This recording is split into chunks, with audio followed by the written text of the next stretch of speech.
সুশাসনের এই ত্রিপুরার রাজ্যে আবারও একটি কলঙ্কজনক ঘটনা ঘটালো দুষ্কৃতিকারীরা, যা এক পরিবারের বাড়িতে ঢুকে সমস্ত কিছু ভাঙচুর করে লুটপাট চালিয়ে উল্টো নেশা কারবারি বলে ফাঁসিয়ে দেওয়ার চেষ্টায় ব্যস্ত শাসক দল নেতা নামধারী দুষ্কৃতিকারীরা। ঘটনা বিশালগড় বিধানসভার অন্তর্গত পশ্চিম লক্ষ্মীবিল এলাকায়।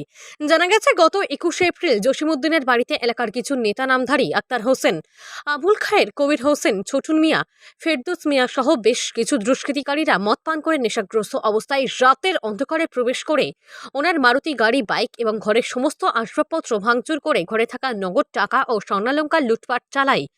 অবশেষে জসিমউদ্দিন শুক্রবার সুবিচার পেতে ত্রিপুরা হাইকোর্টের দ্বারস্থ হয় এবং দুষ্কৃতিকারীদের বিরুদ্ধে ডাকাতি এবং লুটপাটের অভিযোগ এনে মামলা দায়ের করেন।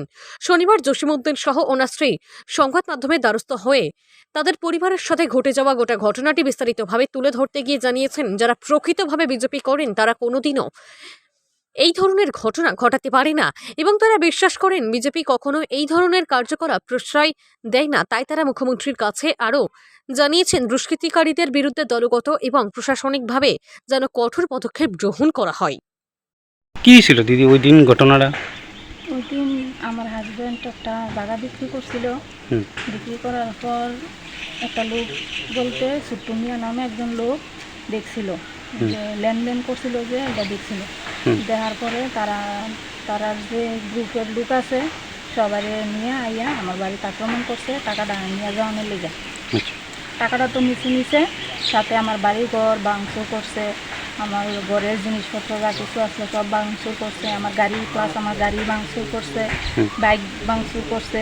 আমি যে ঘরে গিয়ে আমার বাচ্চাদের নিয়ে একবেলা রান্না করে খামু, একটা গ্লাস জল খামু, এই ব্যবস্থাটাও তারা রাখছে না। যা কিছু আসছিল যাবতীয় সব ভাঙচুর করছে। আমার মাইয়ার জিনিস আসছিল, জিনিস চুরি এদিয়েও লেগে গেছে। টাকাটুকু নিছে আরও নিচে আমার মাইয়ার একটা গলার চেইন, আমার ছেলের একটা গলার চেইন, তারপরে আমার মায়ের 2 জোড়া হাতের চুড়ি। কারা করছে ঘটনাটা? কারা করছে বলতে তারা আমরা গ্রামের লোকই, আমরা আশেপাশের লোকই তারা করছে। নাম কি তারা আইসে মনে করেন 30-40 জন আইসে, এর থেকে 5-6 জন বেশি অন্য লোকরা দাঁড়াই আছিল। 5-6 জন লোক আসলো, তারা আমরা ঘরের পাশই তারা করছে। আচ্ছা, তার নাম কি এমনি জানেন? হচ্ছে আক্তার হোসেন, তারপরে ফেরদৌস মিয়া, ছোটন মিয়া, কবির হোসেন, তারপরে আবুল খায়ের। তারা কি করে এমনিতে? তারা এমনি তো শুনছি তারা নাকি বিজেপির কি পদে আছে আমি সঠিক জানি না, কিন্তু তারা যে কাজটা করছে বিজেপি এমন কাজ করে আমি কোনো সময় শুনছি না, আর এমন কাজ বিজেপির করতে পারে না। তারা করছে। তো এই বিষয়টা মানে এলাকা থেকে আরেকটা কথা মানে ওই দিন শোনা গেছিল আপনার হাজবেন্ড নাকি একজন নেশা ব্যবসায়ী। না, তারা যে আমার ঘরে তো কোনো কিছু রাখছে না। যে জিনিস ভাঙচুর করছে, যদি নেশা কারবারি হইতো নেশার এক টুকরো হইলেও তারা পাইতো, নেশার তো কোনো সামগ্রী পাইছে না। আবার তারা হের হাতের থেকে মোবাইলটা ছিনিয়ে নিয়ে গেছে। তারা যে আমার ঘরে লুটপাট করছে, এরপরে টাকা পয়সা চুরি করছে, এডি যে করছে, এডি হ্যাঁ মোবাইলে রেকর্ডিং করছে। তারপরে তারা মোবাইলটা নিয়ে গেছে, এখন অব্দি মোবাইলটা দিছে না। যদি নেশা সামগ্রীর লগে জড়িত থাকতো তাইলে তো তারা মোবাইলটা দিয়েই বুঝতে পারতো।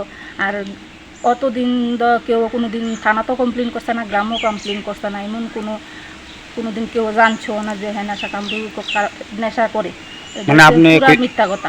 আচ্ছা, আপনারা কোনো মানে এই বিষয়ে কোনো মামলা টামলা করছেন? আমরা হাইকোর্টে কেস করছি। আজকে করছেন? আচ্ছা, এই বিষয়টা নিয়ে এখন কি চাইতেছেন? আমরা চাইতেছি ওখানে তো বর্তমানে বিজেপি সরকার আছে, তারা নাকি সুস্থ বিচার করে। আমি মাননীয় মুখ্যমন্ত্রীর কাছে সুস্থ বিচার চাই। আমার যে ভাঙচুর করছে আমি যাতে সুস্থ বিচার।